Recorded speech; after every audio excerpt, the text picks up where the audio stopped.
That's awesome. Okay, guess what? I'm really recording it this time. Thanks, guys. Thanks, Dennis. We were just busting up because I thought I was recording it and I forgot to click the other button. Anyways, welcome to PacWest Bigfoot, guys. This is actually kind of a short little experience anyways, with kind of a cool little ending to it. So just kind of wanted to get this one out here because Dennis really wanted to share this. And I really like this because I'm kind of from this neck of the woods. As a matter of fact, for those of you guys paying attention to some of the encounter stories on YouTube and everything, there was the incident that I got secondhand that's actually been recorded elsewhere online about the father and son out around the Union Creek area up towards Crater Lake National Park up there that had that real scary incident at night. This comes from that neck of the woods. As a matter of fact, I've camped up that way. I found bear remains up that way. Pretty interesting. So what I wanted to do is, first and foremost, I will let you guys know real quick, William Jebning has signed us a copy of the old Haunted Valley here. Some interesting accounts from him up at around the Colt area. Colt, Washington. And I'll be giving that away this month. For those of you that are still complaining about me slurping coffee while I'm doing the encounter stories on the YouTube channel, I don't care. I just don't. I love my coffee, and I will drink my coffee because I do those things very early in the morning. It's usually around 4:30 or 5 a.m. So I'm up that early. I'm drinking coffee, and all I am doing here, guys, is just sharing out some of these encounter stories here.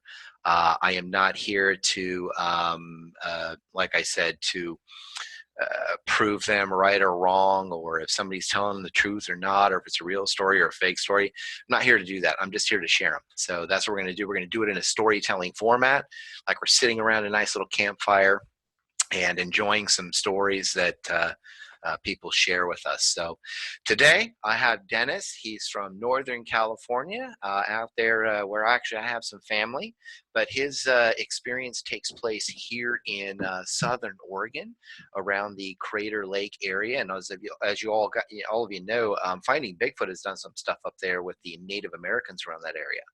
So Dennis, welcome. I'm here. Still. Yeah. Dude, we recorded this for like 20 minutes, man, and I didn't even press that button. My bad, dude. I'm Okay. telling you, man, I'm a professional blogger and everything else, and I'll tell you, running tech stuff sometimes kills me. But anyways, what I want you to do is kind of let us, kind of give us a really good idea of where the area was, what it was like around where you were working, and what you experienced that day and what your coworkers had found a few days later. So if you want to, go ahead, take over. Okay. You got the floor. All right. Well, I just started working for this company that we do all of our work pretty much for national parks. And I just got the job, and we're working at Crater Lake. We were right there by, we were working on the Annie Bridge and the Goodbye Bridge right there. And Whereabout is that around the lake? From the lake, it's Yeah. like I don't know how many miles it is from Crater Lake itself, but it's just, it's right at the beginning there as you come into the park. And okay. And so what was going on is we were replacing the walking boards, the rails, and the posts. And what I was going to be doing was painting them and getting them ready so they could put them on. And about, I don't know, 2 or 3 miles up from the bridges, we had this area off the road. You couldn't see the road from the area, our little work area. What it was is that we kept our equipment there and our Connex with the tools and stuff like that in there. Mm-hmm. So, but it was all, like I said, it was all wooded in right there. It was just an open area that we had our stuff, and you really couldn't see the road. You could hear cars go by from the road, but anyhow, that was our area right there where we'd meet every morning. So the next morning we came to work. We traveled there from Klamath Falls. So we got there, I don't know, at 5:36 that morning. Our boss would give us our details, what we had to do that day. And this would be my work area for the next 2 weeks. I'd be there. Mm. So, that morning when we had got there, everybody got what they had to do and did their own thing. And I'd get my stuff out, to get ready to paint. I never painted first thing in the morning because, can't really paint when it's cold. So I would have other stuff I could do. Like I would unload the posts that were on the trailer that they had took off from the bridge already and stuff like that. But anyhow, first couple of days, everything was, great. There would be chipmunks around. They'd come around. I'd feed them during lunchtime. I know you're not supposed to do any of that, but I did it anyhow.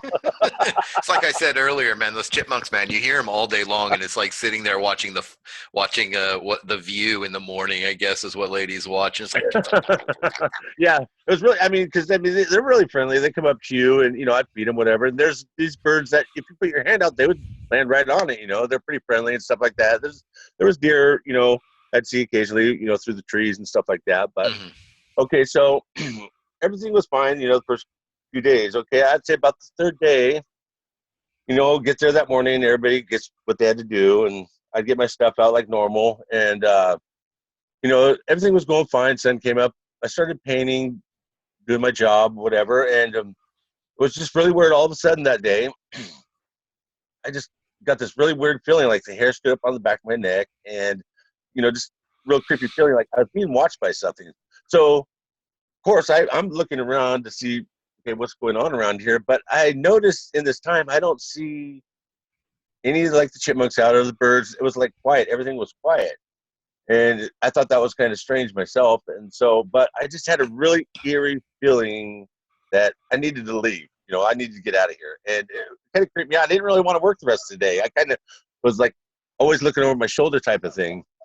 So I finished the whole day out, whatever. And my boss and my buddy that got me the job had come up there. I told them about what that I felt like something was watching me. They kind of laughed at me like, you're crazy, whatever.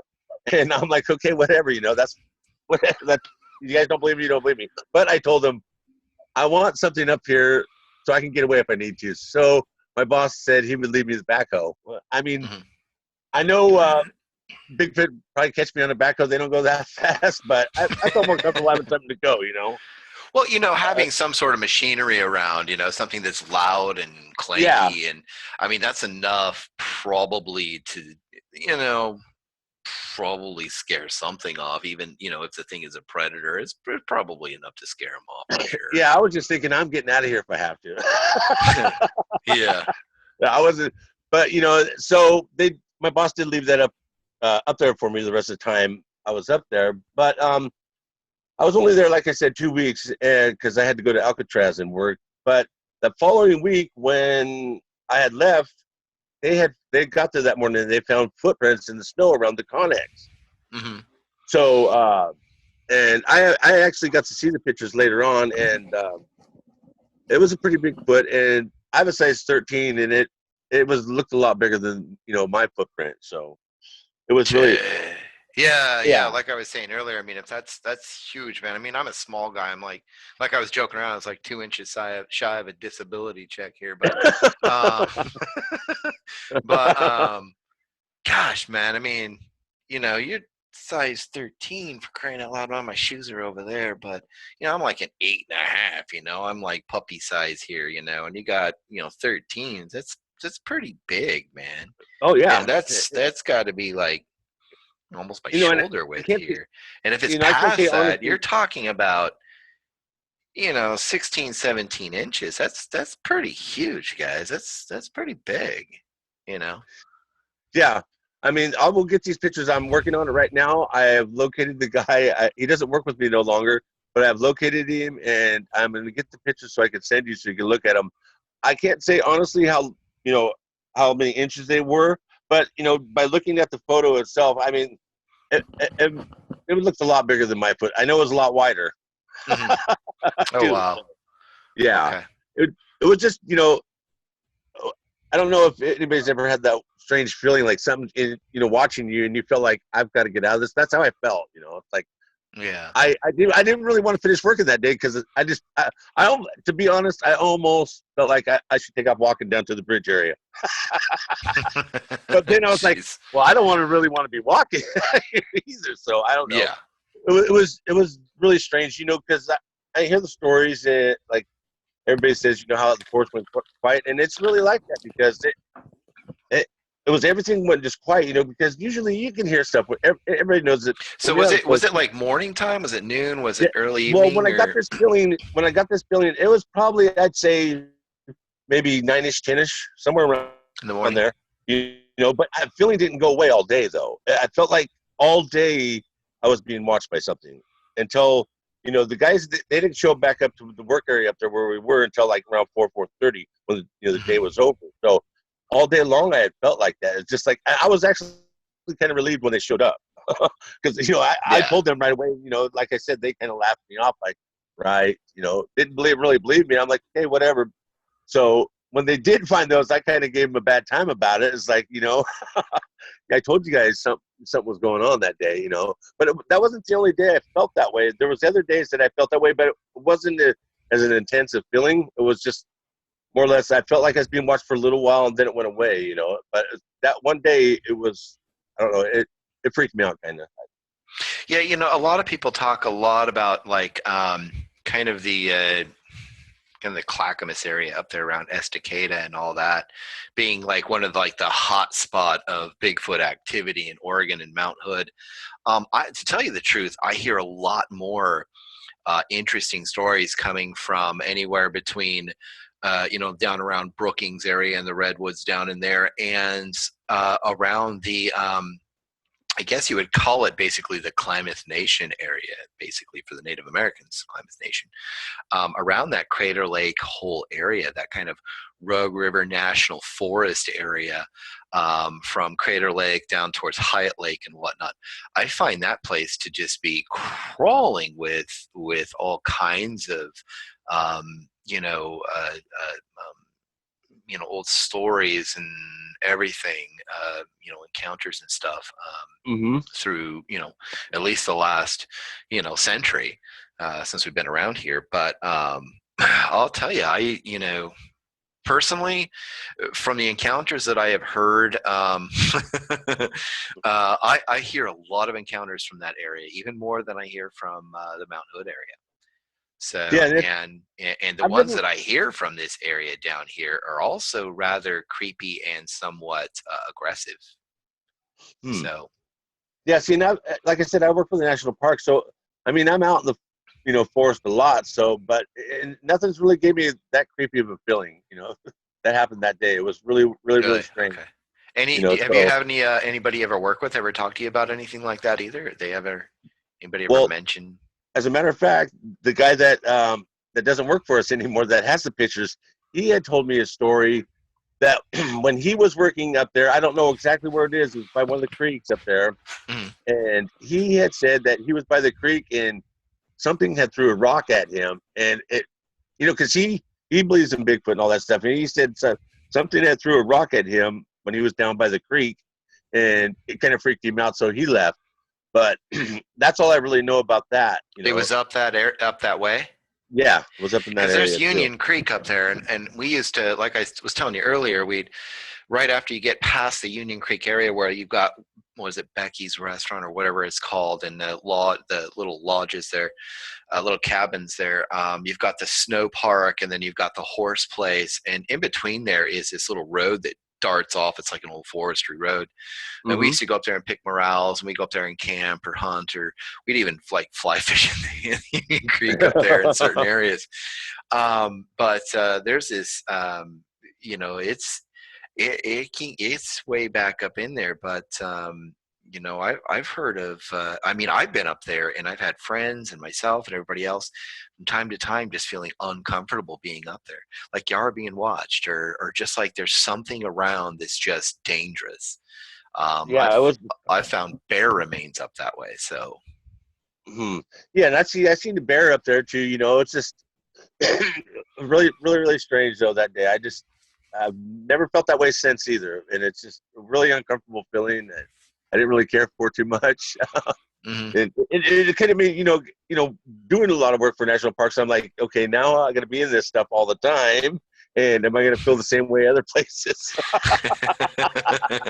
It's like all of a sudden now it's like everywhere you go, you got eyes on the back of your head. Oh well, yeah, pretty much. You It's know, because like, like right now we're doing a lot of work up in Yosemite, so mm, um, yeah, and I haven't had any strange feelings that you know. any Bigfoot encounters, anything like that from up there. But Yeah, there's because a lot of strange stuff that goes around up there. yeah, I mean, if you really think about it, I mean, what is there up here if it's not Bigfoot? I mean, you got cougar and you've got people. Yeah, Bear up here, like I said on the earlier, it's like if I was on all fours, the bear I saw up that way yeah, before, it was I was probably bigger than it. yeah. Like At I said, I saw least, one there, and it was really yeah. small. Yeah, I mean, it might be a few inches taller than me if I was on all fours. And like I said, I'm 5'7.5", so I'm a short guy, and so it's not gonna, it was not that big. But I mean, really, in all honesty, I mean, if it's not Bigfoot up here, that's that kind of a predator. I mean, come Yeah, on. I mean, I could understand a cougar or something like that and being quiet and everything, but yeah. and But they yeah, do 'cause stalk. They've been I've known never to ran stalk. into anything else that made the forest go quiet. So you know what I mean? That's what was really strange. I don't know how to explain it. I know people that have felt this way. They probably know. Have the same experience. Probably know what I'm talking about. But it's like everything that just goes quiet. It's weird. It's like the forest is like silent. I don't know how to explain it, but it's Yeah, I've been strange. around cougar and stuff and bear and stuff, and things go quiet like bugs and crickets and whatnot. But to have birds shut down and Yeah, chipmunks really shut down, it's either got to be some sort of cougar or it's got to be something like that, or a yeah, person, human being. yeah, And exactly. usually chipmunks will go, start getting zippy with it up in the Oh yeah, trees, be like warning everybody, hey, there's oh something yeah. here. Because And they'll that's they'll what they call out. do. Yeah, But they'll when make their they little. go quiet, that's when you really start to worry up there, Well, because that's then there's something there. Well, yeah, because like I said, these chipmunks were everywhere. They came right up to me and stuff. But when I noticed they weren't around or anything too. It was just like something's going on. I don't feel right. There's something weird going on here, and Mm. it's And you just mentioned it snowed, and that's yeah, if you're up there around the end of September. That's actually about time where you start getting a dusting. You probably had a dusting of snow that day or something. hmm yeah, Um, because it rained a few times when I was up there, but it had only snowed uh like what was the second day before I left, and then it had snowed the weekend that I left up there. But it wasn't a lot of snow; it was just a little dusting of it. So mhm. it wasn't like it was full on winter coming on yet. So Yeah, no, you'll know up there when it gets winter. yeah. Snow's 5'7". Trust me. Um, but that's awesome, man. That is pretty interesting. I mean, it's such a lively spot up there for all Yeah, things, yeah, Bigfoot. I like I mean, said, as soon as I just get a has hold of these been. pictures, I'll send them to you so you guys can Yes, look at them. please do. And then you guys out here on PacWest Bigfoot, expect me to share those on the Facebook page. I will be sharing those on the Facebook page. You guys can check those out when I get them, and I'll share them on there. And I'll put a link to the video as well, so you guys to this right here, to this interview, so you guys can kind of make sure that this is the guy that told us he'd get his footprints. So I'll put it on there and everything else. But just want to say thank you, Dennis. I know this was kind of a short one for everybody, but that's awesome. Short, Yeah, long experiences, I don't care. I just want to hear them. We just want to share them. We want to get them out there, and because they are what they are, man. They're experiences and stories, and I just kind of enjoy the whole thing. So there we are. yeah. Thank you for So having me, David. hey, no problem, man. Yeah, keep up with me, Dennis, man. That's awesome, man. Because you're working out there. So will that be the I will only keep you time? posted on Who anything knows? I will. I'll keep you posted. Yeah, and you can. I'll give you my phone number. That way, when you're up there in the middle of the woods and you're feeling really creeped out, just call me and I'll scare you even more. Yeah, that's what I need. Yeah, just don't listen to anything on my website before you go back up there, man. We're all good. Well, that's bad because I listen to everything on there. So Awesome, thanks, man. Cool. All right. Well, thank you very much, Dennis. Hold on for 1 second because I'm gonna end this real quick and then just hold on Okay. for 1 second. But all of you guys out there listening to PacWestBigfoot.com, thank you guys so very much for being on here and putting up with my coffee slurps and my hacking in the morning and just all the cool encounter stories. I've got some stories that have come in from some of you guys out there. You wrote your own encounters up and everything, so I'm going to be sharing those here and there on the blog over at PacWestBigfoot.com. And also, if you want to sign up to win the monthly giveaways, well, you got to go over to PacWestBigfoot.com and click on Join the Clan, and you can sign up right there. I do not market anything to you over there except for you're just signing up for the freebie, and sometimes I'll give you some updates of what's going on here with PacWest Bigfoot. So thank you guys very much. God bless you. I will see you on the next encounter story, and I will talk to you in 1 second there, Dennis. Okay.